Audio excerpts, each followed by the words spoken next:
Welcome to the Automated Daily, Top News Edition. I'm your host, Trend Teller, and today, on the 26th of August, 2023, we have a lot to cover. From climate change to health updates, international conflicts, labor disputes, and the impact of screen time on our youth, we've got it all. So, let's dive right in. Let's start with a new study that has raised concerns about the future of our tropical forests. The study found that extreme heat could make photosynthesis impossible for tropical trees and plants, leading to their death. The threshold temperature identified is 116 degrees Fahrenheit, beyond which photosynthesis begins to fail.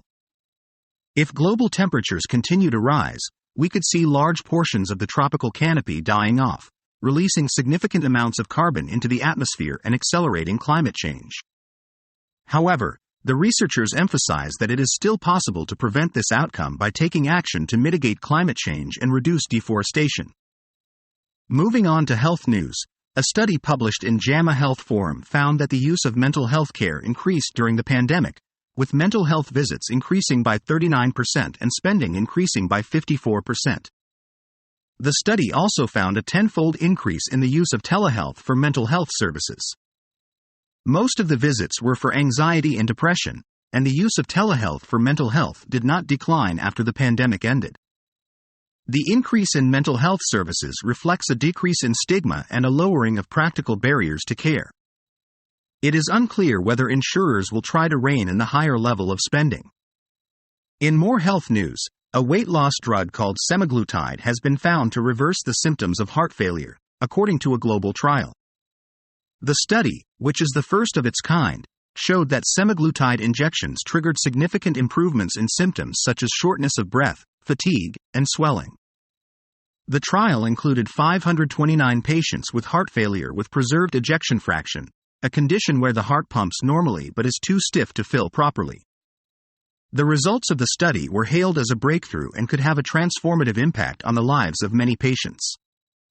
Turning to international news, Ukrainian forces believe they have broken through the most difficult line of Russian defenses in the south and will now be able to advance more quickly, according to a commander fighting in the south. Ukrainian forces have raised the national flag in the settlement of Robotyne, about 10 kilometers south of the frontline town of Orikhiv. The commander stated that their goal is not Robotyne, but the Sea of Azov. The town of Berdyansk and the strategic city of Melitopol are the next targets. The commander believes that they will be able to move faster from this point forward. Back to the United States, we've experienced a summer of extreme weather, including record temperatures, wildfires, floods, and hurricanes. Climate experts warn that these events could become more frequent and severe in the future due to human-caused global heating and the onset of El Niño. The summer has already seen 15 separate disasters causing at least $1 billion in damages. The impacts of these extreme weather events are straining resources and infrastructure, and major insurers are pulling out of high-risk areas. Despite the alarming summer, there remains a partisan divide on the need to address the climate crisis. In labor news, the United Auto Workers Union has voted overwhelmingly in favor of authorizing a strike at the Detroit 3 automakers if a new labor contract is not reached before the current contract expires on September 14. The authorization was approved by 97% of voting members. UAW President Shawn Fain stated that the union does not plan to extend the deadline for a new contract. The union has outlined a series of demands, including wage hikes, an end to the tiered wage system, and the restoration of defined benefit pension plans. The Detroit 3 automakers have expressed their desire to reach a fair deal that provides flexibility as the industry shifts to electric models. Severe storms in Michigan have resulted in the confirmation of 7 tornadoes and the death of 5 people.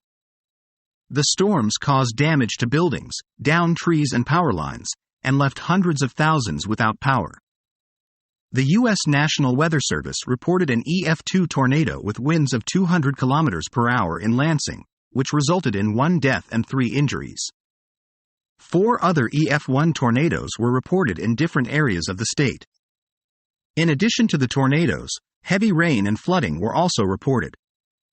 Michigan Governor Gretchen Whitmer declared a state of emergency for Wayne and Monroe counties.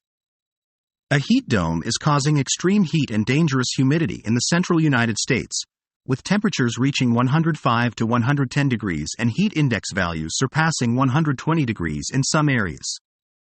About 100 million people are under heat alerts, and cities such as St. Louis, Indianapolis, Louisville, Huntsville, Houston, Dallas, and Little Rock are under excessive heat warnings. The heat is expected to relent by Sunday in many areas, with no record highs forecasted for the middle of next week. However, the heat wave has already broken numerous records, including Chicago's hottest day in a decade and Houston's all-time high. The heat dome is of record strength and is occurring in late August, which is unusual. The Midwest and Great Lakes have experienced the hottest weather in years, with many cities reaching all-time highs. The heat wave has also resulted in extremely high heat indexes, with values surpassing 120 degrees in some areas. The heat dome is expected to shrink and move back toward the southwest, but there is a possibility of triple-digit heat continuing into the fall. The Centers for Disease Control and Prevention expects updated COVID vaccines from Pfizer, Moderna, and Novavax to be available to the public in mid-September. This is the most specific timeline given so far for the new shots, which are designed to target the Omicron subvariant XBB.1.5. The vaccines still need approvals from the Food and Drug Administration and the CDC, and eligibility guidelines will be set by the CDC. The agencies will encourage Americans to receive the updated COVID shot, as well as other key vaccines, ahead of the fall. The arrival of updated vaccines offers reassurance as the U.S. sees a slight uptick in COVID cases and hospitalizations, although these metrics remain below last year's summer peak. The current surge is fueled by newer strains of the virus, such as EG5 or ARIS. The new vaccines are designed to protect against the Omicron subvariant XBB.1.5, but it is unclear how well they will protect against another new Omicron strain called BA.2.86. However, the vaccines are expected to protect against severe outcomes from catching the COVID virus. Finally, a pediatric sleep expert explains how excessive screen time is contributing to chronic sleep deprivation in tweens and teens. Lack of sleep can worsen mental health issues such as anxiety and depression, and it can also increase the risk of suicide. Social media consumption before bedtime disrupts sleep by displacing sleep time, inhibiting the release of melatonin, and stimulating the brain with fast-paced imagery. Social media can also contribute to FOMO, fear of missing out, and poor body image, leading to worsened mental health and sleep problems. Sleep deprivation in teens can result in weak academic performance, poor decision-making, and risky behaviors. It is recommended that parents prioritize sleep for the entire household, model good screen time habits, and seek professional help for sleep and mental health disorders. The American Academy of Pediatrics recommends avoiding screens for at least an hour before bedtime and not sleeping with devices in the bedroom. Incremental changes in screen time habits can make a big difference over time. And that's it for today's edition of the Automated Daily. I'm Trend Teller, and I hope you found today's news informative and engaging. Remember, knowledge is power, so stay informed and stay safe. Until next time, goodbye.